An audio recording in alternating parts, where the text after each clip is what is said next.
چلیں جی، اچھا بتائیں جاوید صاحب، کوئی خبر شبر دیں، کیا ہے یہ؟ کچھ بھی نہیں. ایک تو الیکشن ظاہر ہے پہلے سے فیصلہ ہوا تھا کہ فروری میں ہی ہوں گے، اور اس کی دو ریزنز ہیں. ایک تو یہ کہ استحکام پاکستان پارٹی کو ٹائم چاہیے تھوڑا سا، اور اس کے لیے ظاہر ہے اگر فوری طور پر الیکشن ہو گئے تو پارٹی تو اتنی جلدی ڈیولپ نہیں ہو سکے گی.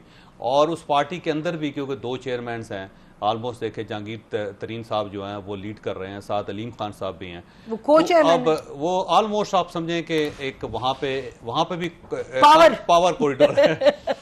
اب میرا خیال ہے وہاں سے علیم خان صاحب کو موقع دیا جائے گا کہ وہ پارٹی کو ری آرگنائز کریں. اس کی وجہ یہ ہے کہ وہ کربی متحرک ہیں، فٹ ہیں، اور پیسے بھی ہیں ان کے پاس، اور کچھ کرنا بھی چاہتے ہیں وہ، اور ان کے لنکس بھی اچھے ہیں. کیونکہ ترین صاحب جو ہیں وہ تھوڑے سے علیل بھی ہیں، پھر بھائی کا انتقال بھی ہوا ہے، اور اس میں سے اب وہ بہت زیادہ دل برداشتہ بھی ہو گئے تھے پچھلے جو سیٹ اپ تھا اس کے اندر. تو علیم خان صاحب جو ہے نا ان کو دوبارہ موقع ملے گا، اور اس کے بعد اگر ان کا اتحاد ہو جاتا ہے پرویز خٹک صاحب کے ساتھ تو خیبر پختونخوا اور پنجاب کے اندر خاصا ڈنٹ ڈال سکتے ہیں. یہ خاصا ڈنٹ ڈال سکتے ٹھیک ٹھاک قسم کا. ہاں جی، یعنی اگر فرض کریں گورنمنٹ بنانے کی پوزیشن نہ بھی ہو ان کی تو تب بھی ان کی مرضی کے بغیر کوئی گورنمنٹ بن نہیں سکے گی. ایک تو یہ ریزن تھی. دوسرا، عمران خان صاحب جو ہیں ان کو ظاہر ہے کسی نہ کسی کنارے لگانا ہے، کیونکہ ابھی تو صرف ان کے کیس چل رہے ہیں، اور اس کے بعد پتہ نہیں ہے کہ جب chief justice of Pakistan retire ہوں گے تو سپریم کورٹ آف پاکستان کے اندر کیا ہوتا ہے. تو اس کے لیے بھی کوئی 3-4 مہینے چاہیے تاکہ ان کے موڈ کو بھی سیٹل کیا جا سکے یا دیکھا جا سکے. اور اس دوران عمران خان صاحب کے کیسز ظاہر چل رہے ہیں، ابھی فیصلہ کوئی نہیں ہوا کسی چیز کا بھی. تو ان کو ایڈجسٹ کرنا، کسی ایک کارنر کرنا، شیلف میں رکھنا، وہ بھی بڑا امپورٹنٹ ہے، اور اس کے لیے ٹائم چاہیے تھا. تھرڈ، ایک تجربہ ہے کہ بہت عرصے سے کہا جا رہا تھا کہ ٹیکنوکریٹس کی گورنمنٹ آنی چاہیے، ٹیکنوکریٹس کی گورنمنٹ آنی چاہیے. تو ٹیکنوکریٹس آ گئے. اب ان کو پورا موقع دیا جا رہا ہے کہ آپ ملک چلا کے دکھائیں. اگر یہ ٹریکٹر چلا لیتے ہیں تو اس کے بعد پھر یہ لمبا ہو جائے گا، پھر 3-4 سال تو نہیں ہوگا. اور اگر یہ نہیں چلا پاتے تو پھر ڈیفینیٹلی الیکشن کروا کے تو الیکٹڈ گورنمنٹ کے حوالے کر دیا جائے گا. تو ایک ٹیسٹ جو ہے وہ ان کے لیے بھی ہے، اور میاں شواشی صاحب ان کو بہت موقع دے کے گئے ہیں. جو ایک ٹیکنوکریٹ گورنمنٹ کو چاہیے تھا وہ سارا کا سارا موقع پرووائڈ کر کے ساری گیندیں ایک جگہ پر رکھ کے انہیں کہا لے جی چلا لیں.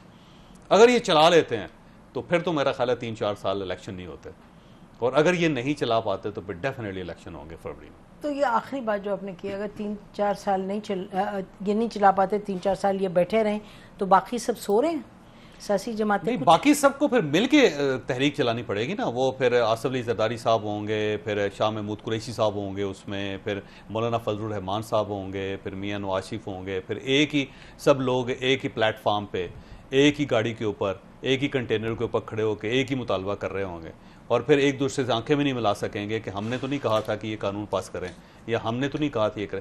دیکھیں، پاکستان پیپلز پارٹی چاہتی تھی کہ 45 دن یا 60 دنوں کے اندر الیکشن ہونا چاہیے. اس کی وجہ یہ ہے کہ اس پہ سب سے زیادہ نقصان پاکستان پیپلز پارٹی کو ہے.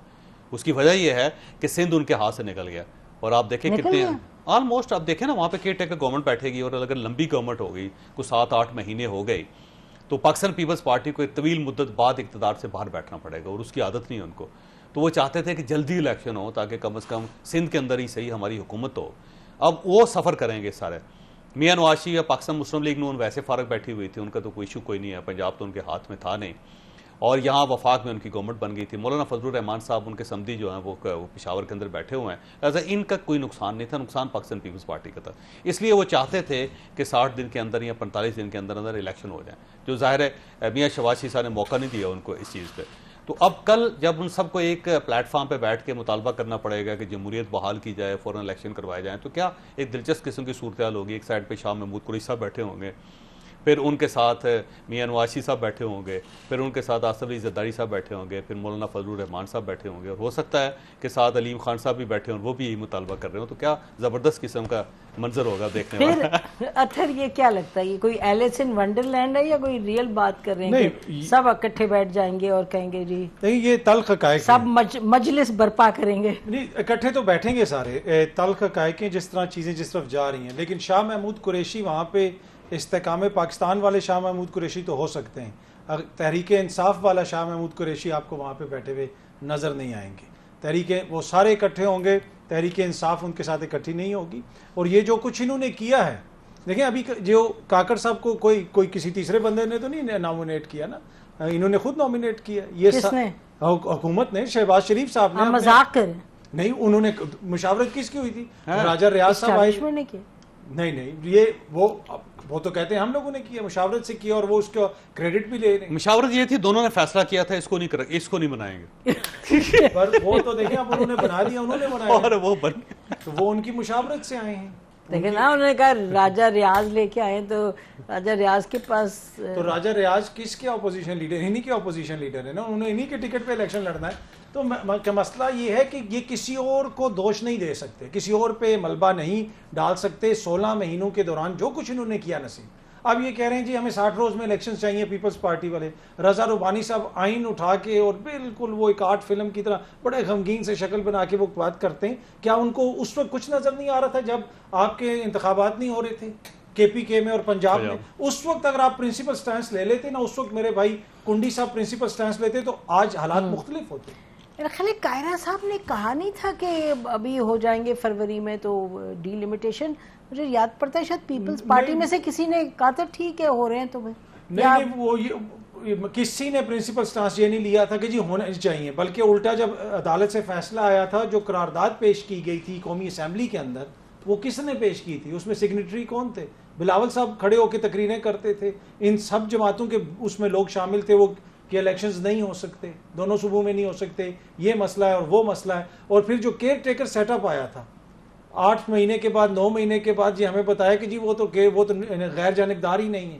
اب کے پی کے والے اس پہ کتنا انہوں نے شور ڈالا، کتنی انہوں نے اس کے اوپر جو ہے، جب ان کو پتا چلا کہ کام صرف وہاں پہ جے یو آئی کے ہو رہے ہیں کے پی کے میں، پیپلز پارٹی والوں کے اور اے این پی والوں کے نہیں ہو رہے، تو انہوں نے شور ڈالنا شروع کر دیا. شاید نیئر بخاری صاحب کے بھائی بھی اس میں ہے نا، تھے میرا خیال اب نہیں، اب تو سب کو گھر بھیج دیا ہوا ہے.